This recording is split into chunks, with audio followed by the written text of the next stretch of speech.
லூக்கா நற்செய்தி அதிகாரம் 10. இதற்கு பின்பு ஆண்டவர் வேறு 72 பேரை நியமித்து அவர்களை தாம் போகவிருந்த எல்லா ஊர்களுக்கும் இடங்களுக்கும் தமக்கு முன்னே இருவராக அனுப்பினார். அப்போது அவர் அவர்களை நோக்கி கூறியது: அறுவடை மிகுதி, வேலையாள்களோ குறைவு. ஆகையால் தமது அறுவடைக்கு தேவையான வேலையாள்களை அனுப்பும்படி அறுவடையின் உரிமையாளரிடம் மன்றாடுங்கள். புறப்பட்டு போங்கள்.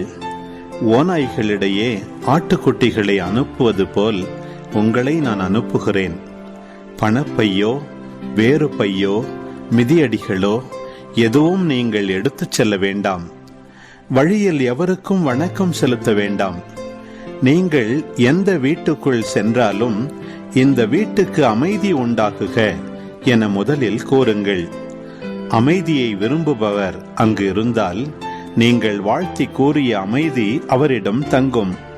இல்லாவிட்டால் அது உங்களிடமே திரும்பிவிடும். அவர்களிடம் உள்ளதை நீங்கள் உண்டு குடித்து அந்த வீட்டிலேயே தங்கியிருங்கள். ஏனெனில் வேலையாளர் தம் கூலிக்கு உரிமையுடையவரே. வீடு வீடாய் செல்ல வேண்டாம். நீங்கள் செல்லும் ஊரில் உங்களை ஏற்றுக்கொண்டால் உங்களுக்கு பரிமாறுவதை உண்ணுங்கள். அங்கு உடல் நலம் குன்றியோரை குணமாக்கி இறையாட்சி அவர்களை நெருங்கி வந்துவிட்டது எனச் சொல்லுங்கள். நீங்கள் செல்லும் ஊரில் உங்களை ஏற்றுக்கொள்ளாவிட்டால் அதன் வீதிகளில் சென்று, எங்கள் கால்களில் ஒட்டியுள்ள உங்கள் ஊர் தூசியையும் உங்களுக்கு எதிராக உதறிவிடுகிறோம், ஆயினும் இறையாட்சி நெருங்கி வந்துவிட்டது என்பதை அறிந்து கொள்ளுங்கள் எனச் சொல்லுங்கள்.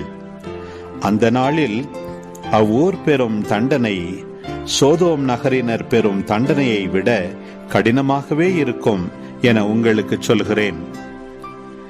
கொராசின் நகரே, ஐயோ உனக்கு கேடு!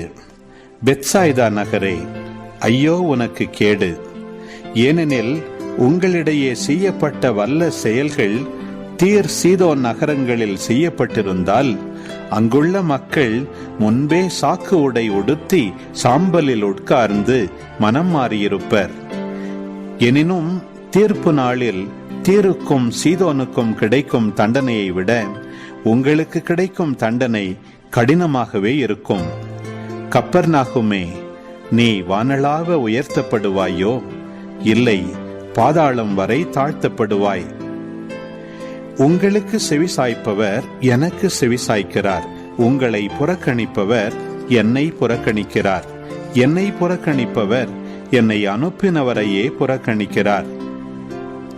பின்னர் 72 பேரும் மகிழ்வுடன் திரும்பி வந்து, ஆண்டவரே, உமது பெயரை சொன்னால் பேய்கள் கூட எங்களுக்கு அடிபணிகின்றன என்றனர். அதற்கு அவர், வானத்திலிருந்து சாத்தான் மின்னலை போல விழ கண்டேன். பாம்புகளையும் தேள்களையும் மிதிக்கவும் பகைவரின் வல்லமை அனைத்தையும் வெல்லவும் உங்களுக்கு அதிகாரம் கொடுத்திருக்கிறேன். உங்களுக்கு எதுவுமே தீங்கு விளைவிக்காது.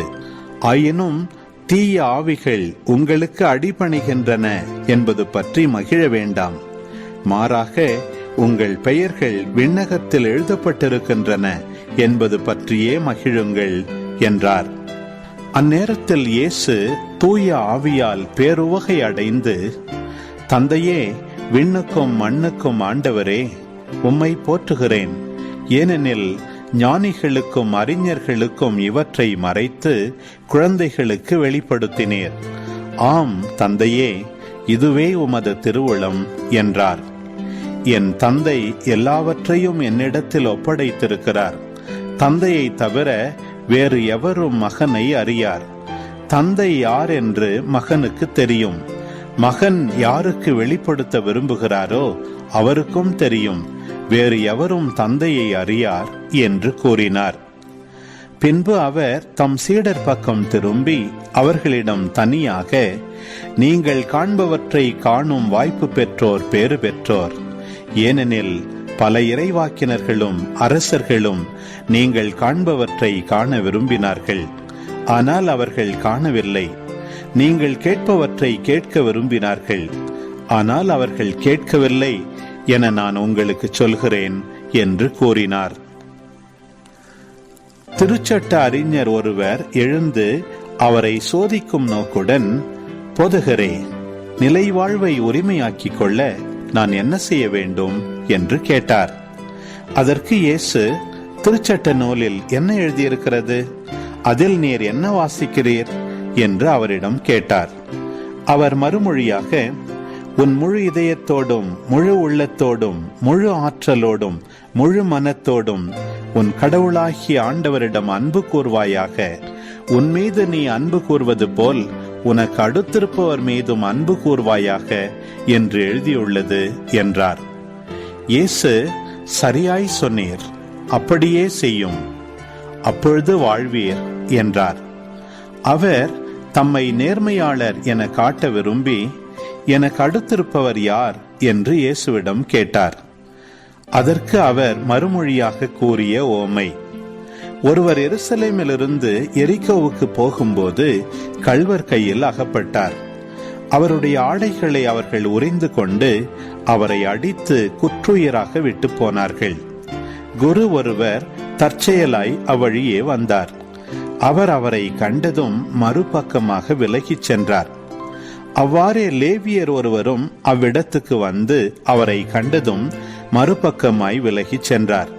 ஆனால் அவ்வழியே பயணம் செய்து கொண்டிருந்த சமாரியர் ஒருவர் அருகில் வந்து அவரை கண்டபோது அவர் மீது பரிவு கொண்டார்.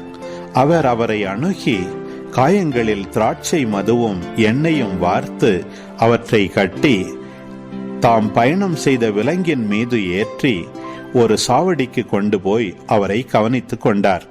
மறுநாள் 2 தெனாரியத்தை எடுத்து சாவடி பொறுப்பாளரிடம் கொடுத்து, இவரை கவனித்துக் கொள்ளும், இதற்கு மேல் செலவானால் நான் திரும்பி வரும்போது உமக்கு தருவேன் என்றார்.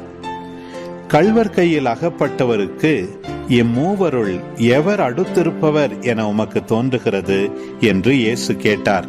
அதற்கு திருச்சட்ட அறிஞர், அவருக்கு இரக்கம் காட்டியவரே என்றார். இயேசு, நீரும் போய் அப்படியே செய்யும் என்று கூறினார். அவர்கள் தொடர்ந்து சென்று கொண்டிருந்தார்கள். அப்போது இயேசு ஓர் ஊரை அடைந்தார். அங்கே பெண் ஒருவர் அவரை தம் வீட்டில் வரவேற்றார். அவர் பெயர் மார்த்தா. அவருக்கு மரியா என்னும் சகோதரி ஒருவர் இருந்தார். மரியா ஆண்டவருடைய காலடி அருகில் அமர்ந்து அவர் சொல்வதை கேட்டுக்கொண்டிருந்தார். ஆனால் மார்த்தா பற்பல பணிகள் புரிவதில் பரபரப்பாகி இயேசுவிடம் வந்து, ஆண்டவரே, நான் பணிவிடை செய்ய என் சகோதரி என்னை தனியே விட்டுவிட்டாளே, உமக்கு கவலை இல்லையா? எனக்கு உதவி புரியும்படி அவளிடம் சொல்லும் என்றார். ஆண்டவர் அவரை பார்த்து, மார்த்தா, மார்த்தா, நீ பலவற்றை பற்றி கவலைப்பட்டு கலங்குகிறாய். ஆனால் தேவையானது ஒன்றே. மரியாவோ நல்ல பங்கை தேர்ந்தெடுத்து கொண்டாள். அது அவளிடமிருந்து எடுக்கப்படாது என்றார்.